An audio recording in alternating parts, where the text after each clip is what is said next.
Hello, fellow peasants.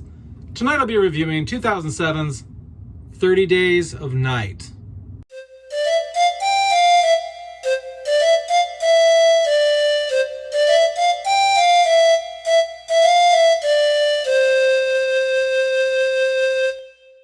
Alright guys, so I just got done watching 2007's 30 Days of Night. I've been told by several people to check this film out. They say it's good, So I finally gave it a watch. What's it about? Josh Hartnett plays a sheriff in a small town up in northern Alaska. And this town goes for a month without any sunlight. 30 days of night, okay? And so it's the perfect opportunity for this clan of vampires to come in and feast on this town. It's like a fucking Golden Corral buffet for these vampires. And they just come in and eat and suck the life and blood out of this town. And you're following this love story basically between Josh Hartnett, who's the sheriff in town, and his estranged wife. You know, they're kind of like having a separation, and they end up, you know, coming back together because of what they have to overcome with the vampires taking over the town and stuff like that.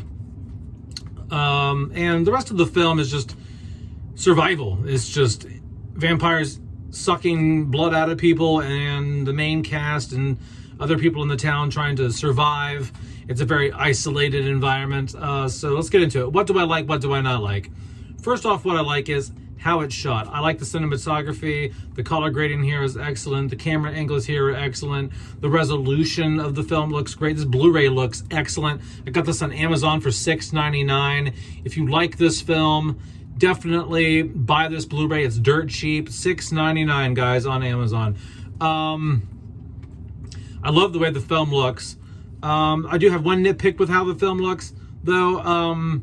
Now, I don't know if this is because they wanted to match maybe what the sky looks like during this 30 days of night. Maybe it's not complete no sun, completely no sunlight or something. But it looks like they did some day for night shots here, where it looks like it was daytime, but they color graded it to look like it was nighttime. And I don't know if that was done as day for night shots, or it was done to mimic what the sky looks like in that region up north. So I don't know. In my opinion, I'm probably going to go with these were day for night shots. Most of that occurs during the beginning of the film, but all in all, I really enjoyed the look of the film. The acting here, awesome, good. There are a few performances by some of the vampires that are a little over the top, but for the most part, everyone gives an excellent performance in this.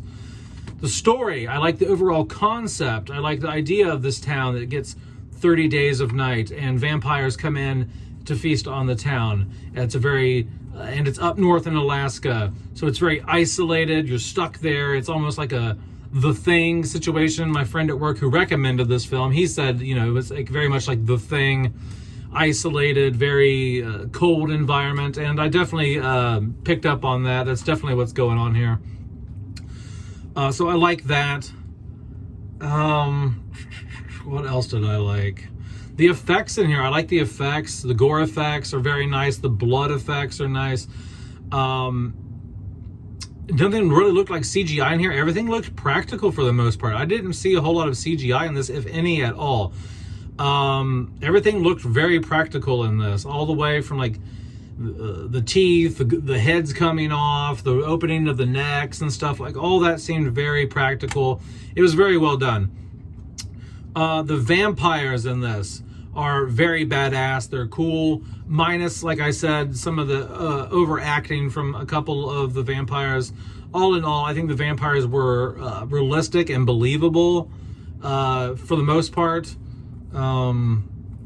Yeah, and then what do I not like? Well, my biggest gripe with this is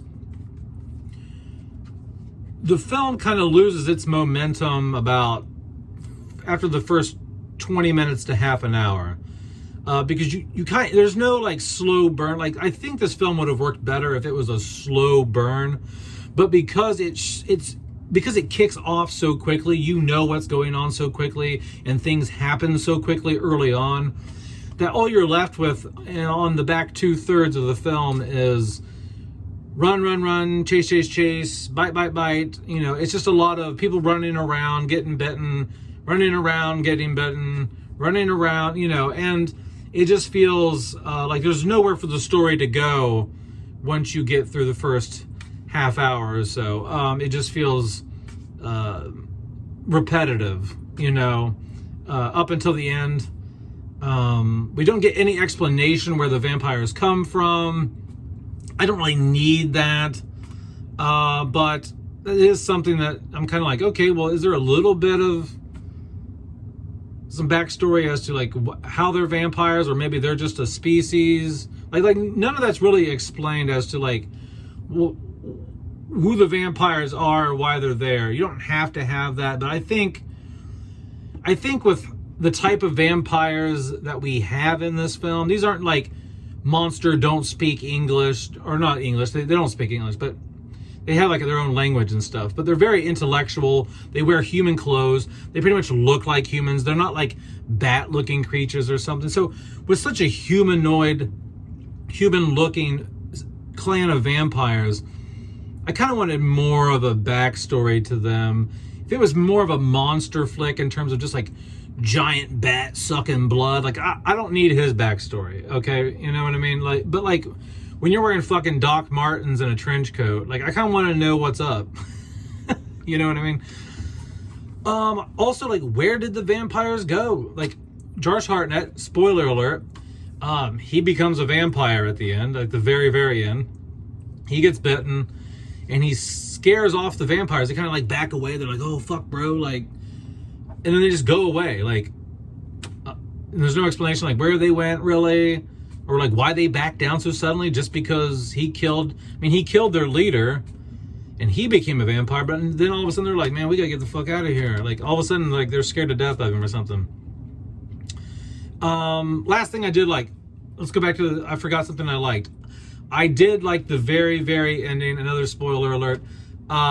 Josh Hartnett dies because he's a vampire, and then the sunset comes, and his estranged lover, she loves him again. They're on this cliffside up on this mountain. She's holding him, as he's not fully turned yet to the vampire. Like he's like hybrid vampire or something. And the sunset kills him, and like he starts flaking away and all that stuff, and he dies. The sun kills him. I like that. I like that it wasn't.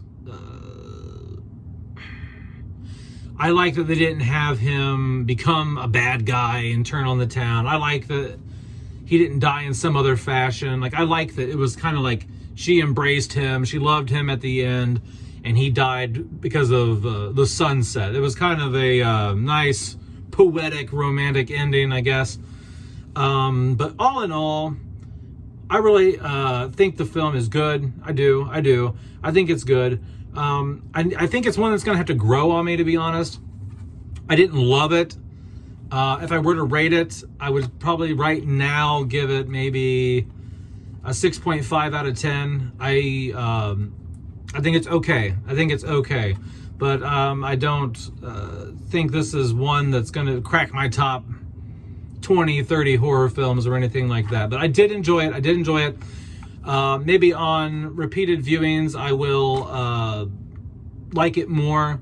But it's not bad. I liked it. And for $6.99 on Amazon, I'm not losing out too much. So anyway, guys, let me know down in the comments below what you guys think about 30 Days of Night. Do you like it? Do you love it? Have you never seen it? Did I spoil it for you? I hope not. I hope you turned it off before I spoiled it. But anyway, guys, have a good one, peasants. Peace out. Bye-bye.